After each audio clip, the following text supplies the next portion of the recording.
Bonsoir à tous, ravi de vous retrouver pour une nouvelle édition sur Monaco Info. Voici les titres de votre journal. Plus de 6 mois après le début de la guerre en Ukraine, la mobilisation se poursuit et ce sous différentes formes. Une messe a été donnée hier en l'église Saint-Dévote pour une prière pour la paix. L'archevêque de Monaco, Monseigneur David, sera avec nous pour en parler et évoquer également la rentrée du diocèse. Un demi-siècle pour le Méridien Beach Plaza. L'hôtel situé du côté du Largotto fête cette année ses 50 ans. Nous nous remémorons ensemble l'histoire de cet établissement aux nombreux atouts. Puis nous parlerons tennis. Monaco affronte le Liban en Coupe Davis à partir de demain. Nous rejoindrons à Beyrouth le capitaine et entraîneur de cette équipe monégasque Guillaume Couillard. Et enfin, à l'issue de ce journal, coup de projecteur sur ce véritable projet pédagogique littéraire mené conjointement avec la Fondation Prince-Pierre et la DENJS, le coup de cœur des lycéens. Alors que le conflit perdure en Ukraine, la mobilisation se poursuit pour soutenir le peuple ukrainien.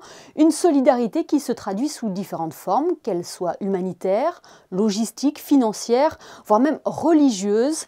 Illustration avec ces images tournées hier à l'église Saint-Dévote où l'archevêque de Monaco a célébré une messe, une prière pour la paix en Europe, durant laquelle les fidèles ont pu se recueillir, avoir une pensée pour les personnes touchées par les différents conflits et plus particulièrement celui en Ukraine.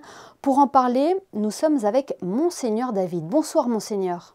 Bonsoir. Il était important de soutenir, de s'unir pour la paix en Europe et notamment pour le peuple ukrainien avec cette messe en l'église Sainte-Dévote. C'est ce que nous avons fait donc, le 14 septembre à la demande du Conseil des conférences épiscopales d'Europe.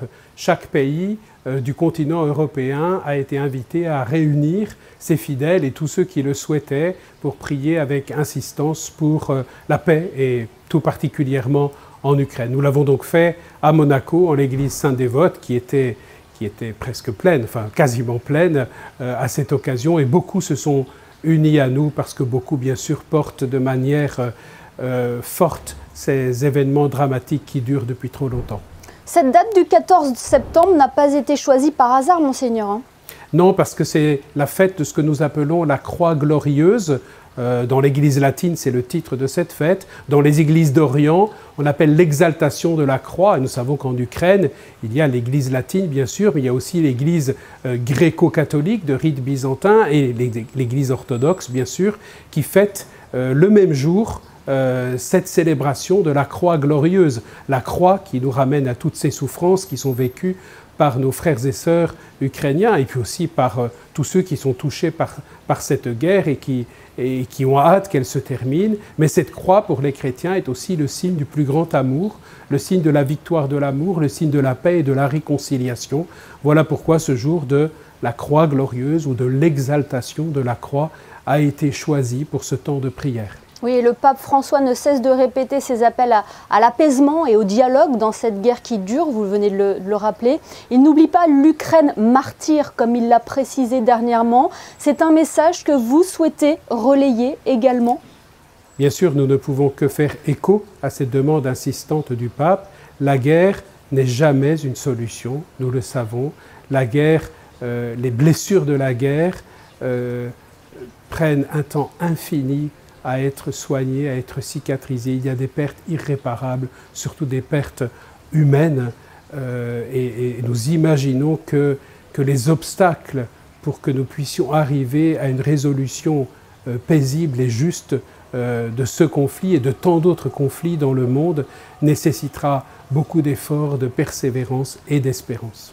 Dans un tout autre domaine, Monseigneur, ce mois de septembre est synonyme de rentrée pour nombreux d'entre nous. Le diocèse de Monaco a dévoilé son programme de la saison 2022-2023. Il s'annonce riche avec des conférences, des rencontres et des temps d'échange. Nous reprenons notre mission.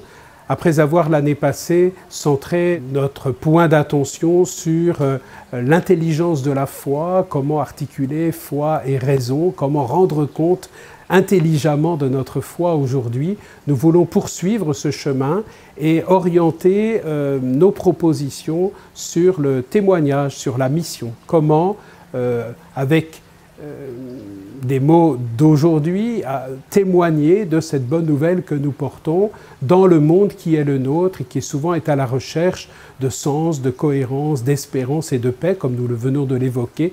Voilà pourquoi la conférence inaugurale, qui aura lieu le 21 septembre au soir, sera déjà sur ce thème de la mission par M. Fabrice Adjadj.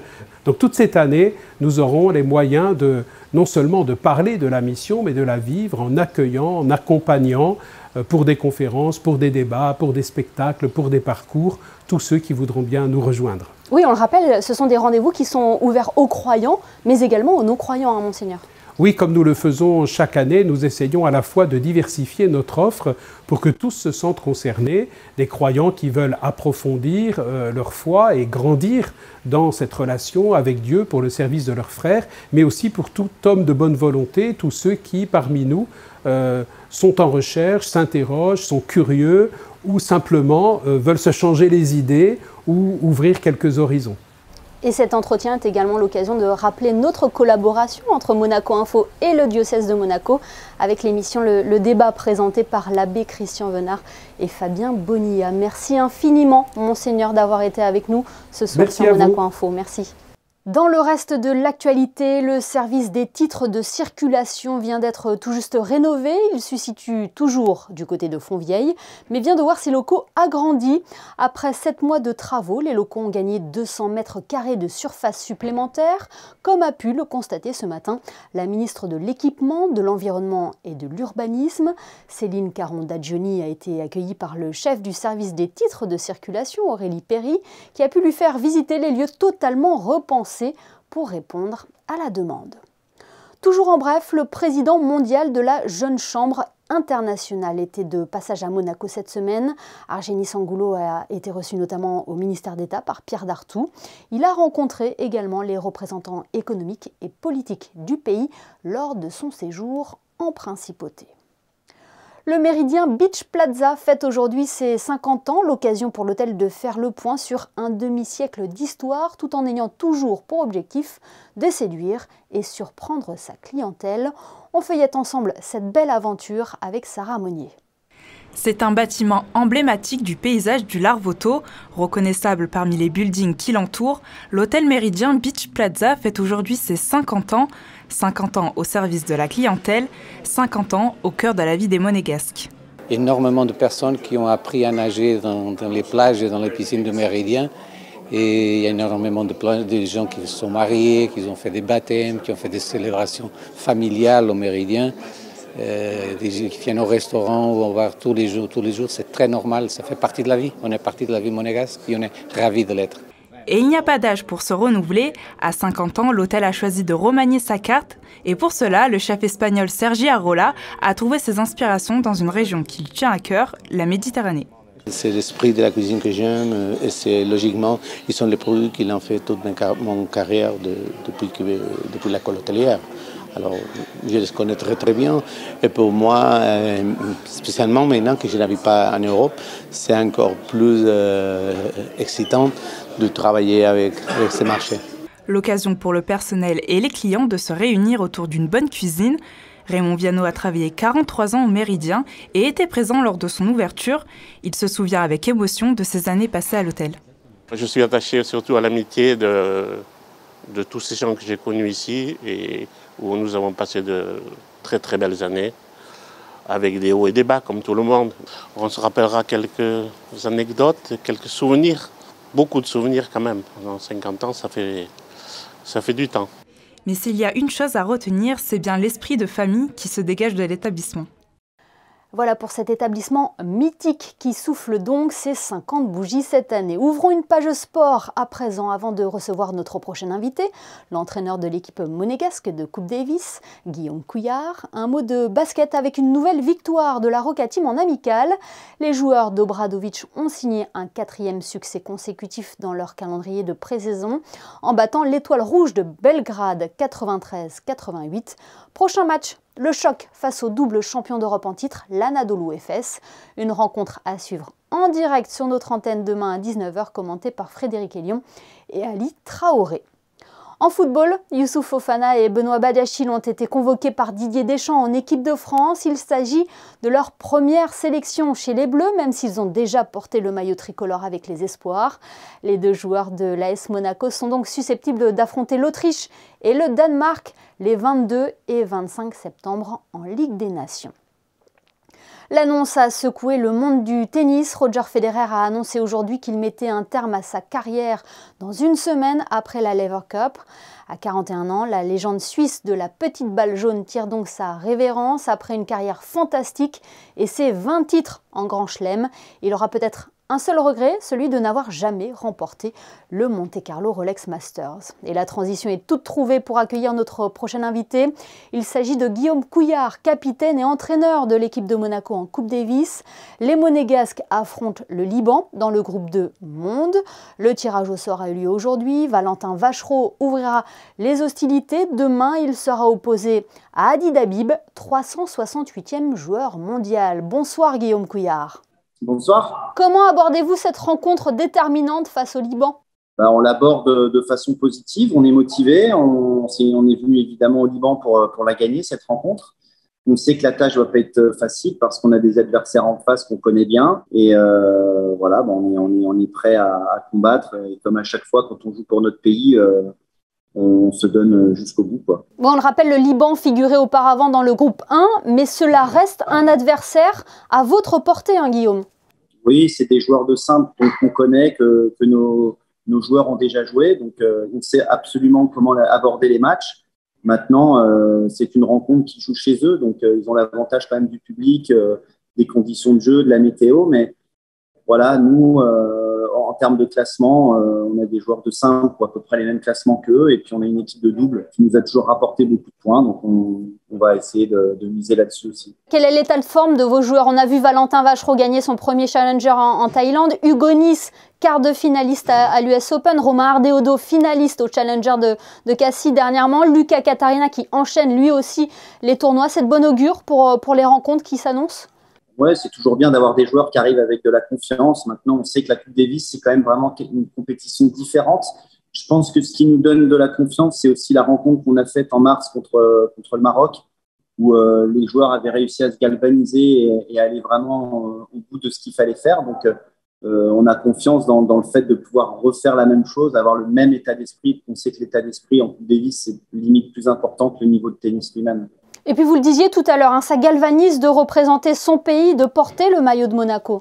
Oui, ça n'a rien à voir. Jouer pour déjà l'équipe, les copains, le drapeau, c'est quelque chose d'extraordinaire. C'est les frissons à chaque fois qu'on rentre sur le terrain. Et en fait, c'est humain, quoi. Dès qu'on joue pour aussi d'autres personnes, et il y a toujours un petit truc en plus, quelque chose qui se passe, qui fait que on va encore plus loin. Et j'ai confiance dans mes joueurs à ce niveau-là. Vous le rappeliez, Guillaume, vous avez obtenu votre montée dans le groupe 2 en mars dernier après avoir battu le Maroc sur les terrains du Monte Carlo Country Club sur terre battue. Cette fois-ci, cela se jouera sur du dur. Avantage ou inconvénient pour Monaco, Guillaume ? S'ils ont choisi de jouer sur dur, c'est qu'ils estiment qu'ils sont meilleurs sur dur. Maintenant, pour nous, c'est, je ne crois pas, un désavantage parce que Valentin a eu de très bons résultats sur dur. Lucas s'épanouit aussi sur dur. On a vu que Hugo a fait quart de finale en double à l'US Open sur ce genre de surface. Romain, pareil, a eu des bons résultats. Donc non, pour nous, c'est pas un désavantage du tout. Mais bon, voilà, on est vigilant parce que s'ils ont choisi cette surface et cet endroit-là, c'est qu'ils estiment pouvoir bien jouer dans ces conditions-là. Il y a une petite réforme au niveau de la Coupe Davis depuis plusieurs années. Concrètement, là, en cas de victoire, Guillaume, vous accédez au groupe 1 ? Non, pas encore en fait. Si on gagne cette rencontre, on jouera les playoffs pour monter dans le groupe 1. On jouera une équipe qui a perdu dans le groupe 1 et qui jouera sa place contre nous, en fait. Et donc, début février, on aura une rencontre et cette rencontre-là sera décisive pour ou se maintenir dans le groupe 2 ou monter dans le groupe 1. Eh bien, merci beaucoup Guillaume d'avoir été notre invité depuis le Liban. On rappelle à nos téléspectateurs qui pourront suivre les rencontres de Monaco face au Liban en direct sur notre antenne à partir de vendredi. On les invite d'ailleurs à envoyer tout leur encouragement sur nos réseaux sociaux. Merci Guillaume et puis bon match à toute l'équipe. Avec plaisir, merci beaucoup. Retour à Monaco où s'est tenu hier un gala en l'honneur de l'Atlantic Youth Trust.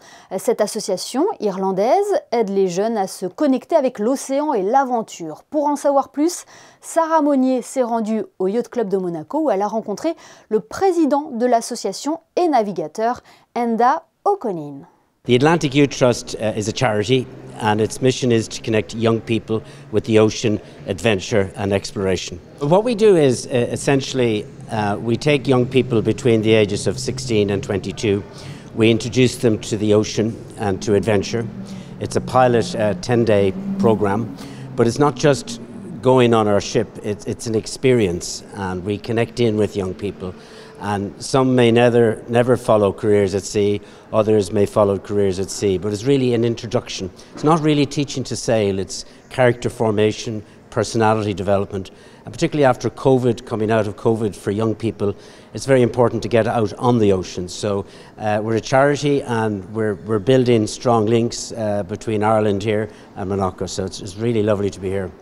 Ils sont 5 en lice pour le coup de cœur des lycéens de la Fondation Prince-Pierre. Le nom du lauréat de l'édition 2022 sera dévoilé en octobre lors d'une cérémonie en principauté.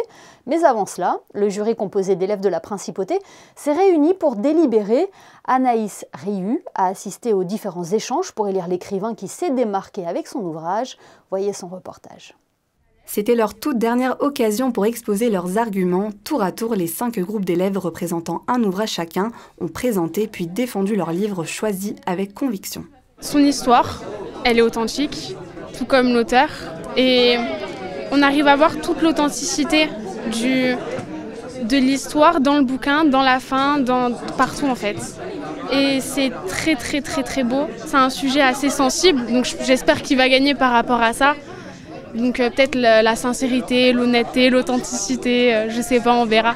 Ce qui m'a le plus plu déjà c'est l'intrigue qui est quand même assez originale, la manière de l'écriture et surtout les personnages. Je me suis beaucoup identifié aux personnages. Après un débat animé pour tenter de convaincre leurs camarades, les élèves ont voté pour déterminer l'auteur qui remportera le prix de la Fondation Prince-Pierre ainsi que les 6 000 € de récompense. Un débat à 30, c'est toujours assez difficile à gérer, mais ils ont été courtois, ils ont été à l'écoute, parce que forcément, il faut vraiment être à l'écoute de ses camarades pour pouvoir répondre à leurs arguments. Ce sont de jeunes élèves, de jeunes lecteurs. Certains ne lisaient pas avant et se sont mis à lire, ne serait-ce qu'un seul des romans de la sélection, c'est déjà beaucoup pour eux. Ça leur apporte un regard différent sur la littérature contemporaine et sur le fait que nous avons des auteurs vivants, des auteurs jeunes qui passent le pas de l'écriture pour l'édition et ça en aura peut-être motivé certains. Une expérience enrichissante pour les jeunes lycéens mais également pour les auteurs qui ont présenté leur tout premier roman. Le prix de la Fondation Prince-Pierre, il apporte à la fois des moyens matériels et puis une notoriété. Donc en fait, je pense qu'au-delà de la notoriété, c'est une légitimité. Voilà, une légitimité. La plupart des auteurs, des primo-écrivains que nous avons rencontrés cherchent justement cette légitimité, ont besoin d'avoir un retour du public qui leur dise « ce que vous faites est bien, continuez ». C'est ce que les jeunes aujourd'hui leur ont dit, continuez. Pour le moment, le résultat est gardé secret, interdiction de le révéler avant la cérémonie de remise des prix qui aura lieu le 11 octobre prochain à Monaco. Patience donc pour découvrir le nom du lauréat. Samedi, le monde se mobilisera pour le World Cleanup Day. À Monaco, la journée se traduira par plusieurs rendez-vous pour ramasser des déchets. Le Stars & Bars renouvelle lui son opération Zéro Mégot afin de motiver ses clients à collecter les mégots de cigarettes jetés autour de l'établissement. Pour un verre de mégots ramassé, le restaurant vous offrira un verre de la boisson de votre choix. Voilà pour l'essentiel de l'actualité. Avant de refermer ce journal, regardons vos prévisions météo. Bonsoir Yannick de Beuvert. Quel temps est prévu pour la journée de demain, Yannick? Bonsoir Émilie, bonsoir à tous. Pour ce vendredi, je vous annonce un grand soleil. Une fois de plus, les températures seront en légère baisse, mais toujours très agréables pour un mois de septembre. Comptez 20 degrés au lever du jour et jusqu'à 28 au meilleur de la journée. Ce vendredi 16 septembre, nous fêtons Sainte Édith. Merci Yannick et merci à vous de nous être fidèles chaque soir sur Monaco Info. L'information continue sur nos réseaux sociaux. Quant à nous, on se quitte en images avec un regard dans le rétroviseur. C'était il y a 20 ans. Luciano Pavarotti donnait un concert au Grimaldi Forum au profit de la lutte mondiale contre la faim et la malnutrition. Ce concert avait eu lieu en présence notamment du prince René III, du prince Albert II, ainsi que du directeur général de l'Organisation des Nations Unies pour l'alimentation et l'agriculture, Jacques Diouf. À demain pour une nouvelle édition sur Monaco Info. Passez une excellente soirée.